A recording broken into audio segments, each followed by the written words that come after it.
โจมาค่ะลุงกำลุงกำนายกองจ้าจังเป็นสังลาเมื่อในวันเกิดลุงกำรู้วันนั้นก็หมายถึงวันเกิดยัก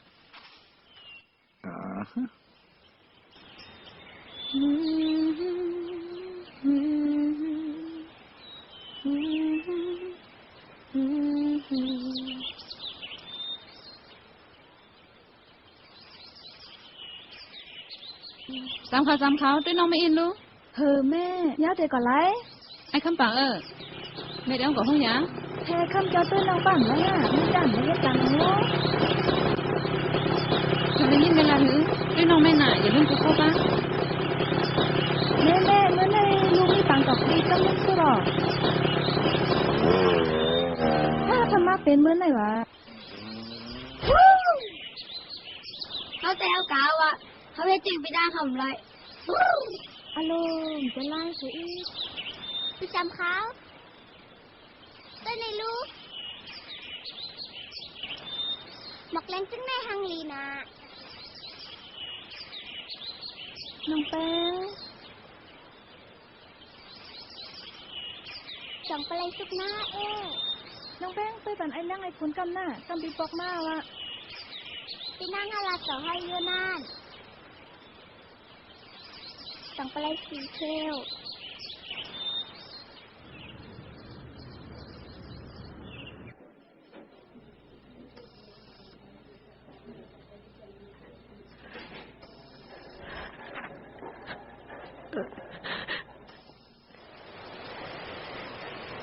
พวกอาจารย์นายถามเป็นไรหัวยาลงลาดว่าสังเกตลูกคำเลยค่ะตั้งแต่ที่ลูกคำผมพูดเลยย่าจะเล่นเจออย่าไปไม่เจอละถ้าดีตุ้ยก็จอยกับปานกาดูลองก็มันดีมากเลย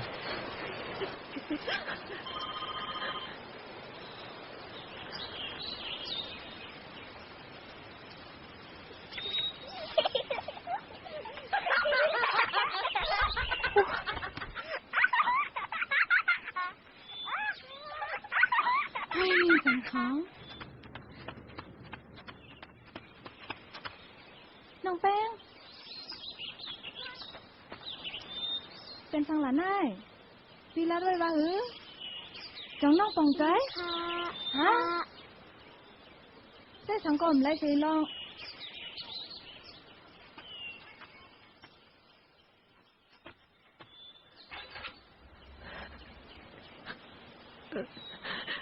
แม่ถมก้อนแม่ละเฮลาด้วยอย่าไปก่อห้องเย็นไหนไม่ซ้ำตึกละกว่าอยู่แม่คว้างปันค้ายินค่ะลูกอังรัดไม่เข้าอยู่เมื่อได้ลูกมีปั๊มตอบลิกนะแม่อมถอมค่ะลูกอะไรลงใหญ่เสียอะไรห้องเย็นฮะน้องไม่ฮะ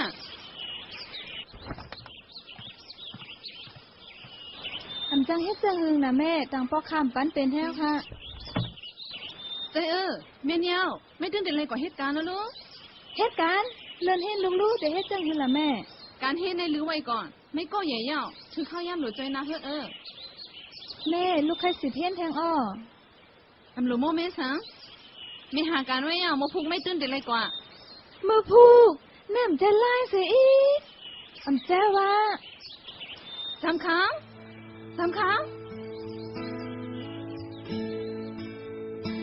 เขาตีไรเฮ็ดมีแต้มข้าวเนี่ยอาสวดว่าให้ตัวน้องเจ้าอย่าเตียวก็ในแปดสิบให้หือแต้มน้องอ่อนว่าเจ้าหูน้องอ่อนว่าถ้าว่า80 บาทลูกสองเนี่ยเรียกเตียวหรือซื้อของตอนบรรนำมื้อไหน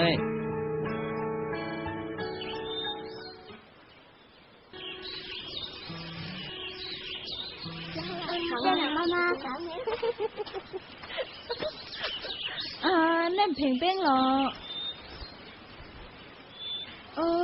ในตาไพล่ะน้องในตาปีออกข้าเอาหมอกหงจะในเฮ็ดเป็นปีออกจำแป้งหางลีเต้ว่า ปีลองมาว่านั่นควางปันน้องอินน่ะ อ๋ออำเป็นสังหลอน้อง นั่นปีได้รู้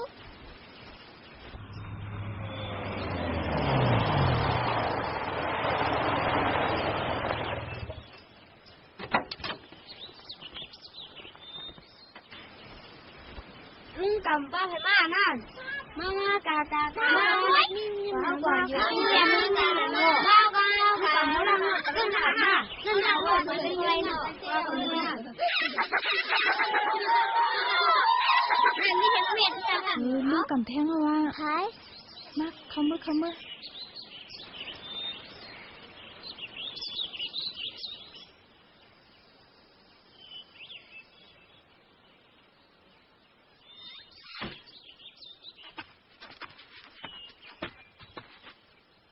ขาใครออกกาตัวเขา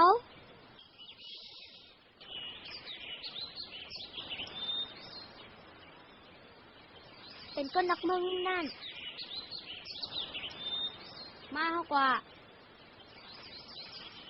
เป็นก้นนักมึงเลยลุง เฮ้ย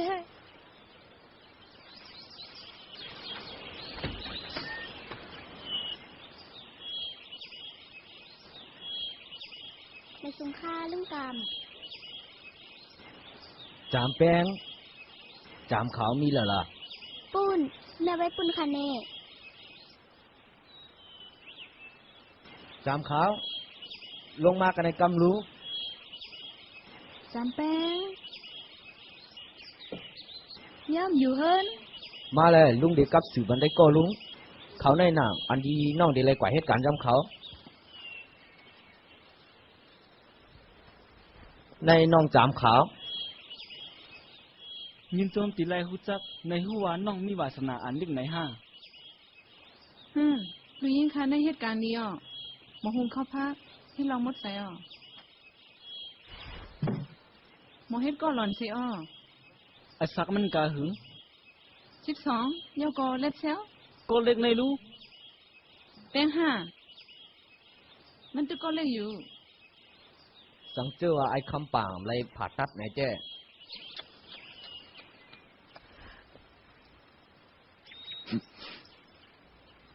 โดยนายยืนในเฮ็ดหือเปล่าตัดสินใจง่ายขึ้นอยู่โย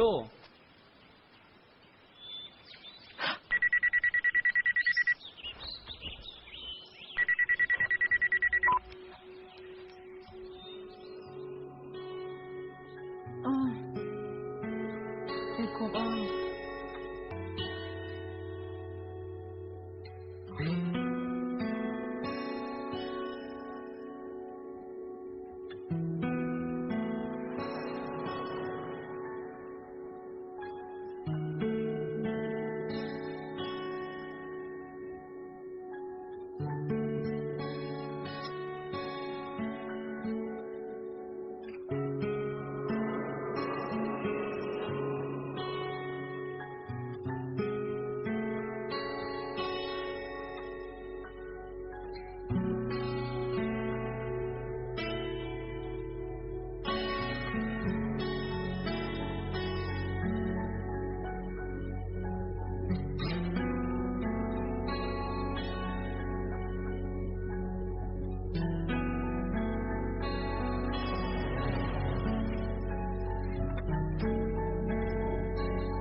สาวๆตั้งใน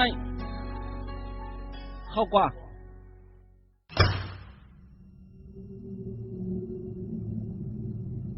พี่สำเขา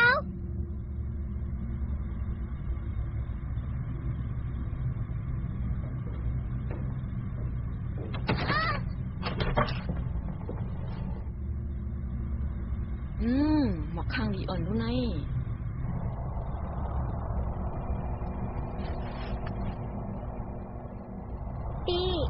นซ้ำกันเนาะ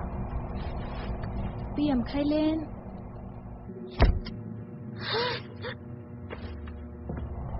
ถอดเสื้อ อันทอดเขาใครเมื่อเฮิรนเลยอ่ะ ตีในเป็นเฮิรนสูไหนสูตื่นตีไหลซ้อมปักเบิงตีใน พี่สำเขา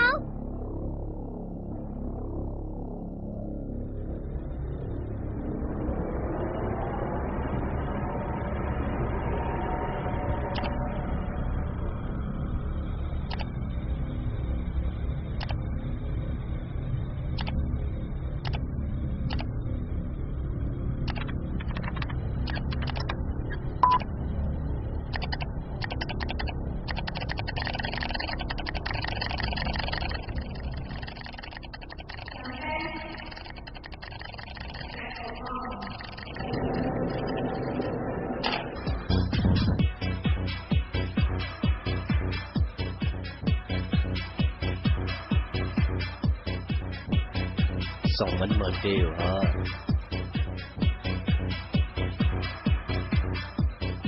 ฮ่าฮ่ามาอยู่กว่าติ๊กเอามาตีวันนอกเว้ย ป้อมเจอถงรู้ เพราะนั้นเราเลยปันเงินนำเลยเก่ากว่า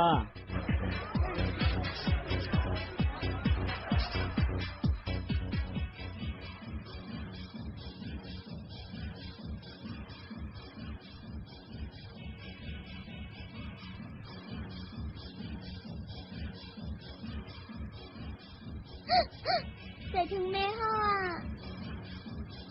พี่ก็ใจถึงก็ว่า มาลูก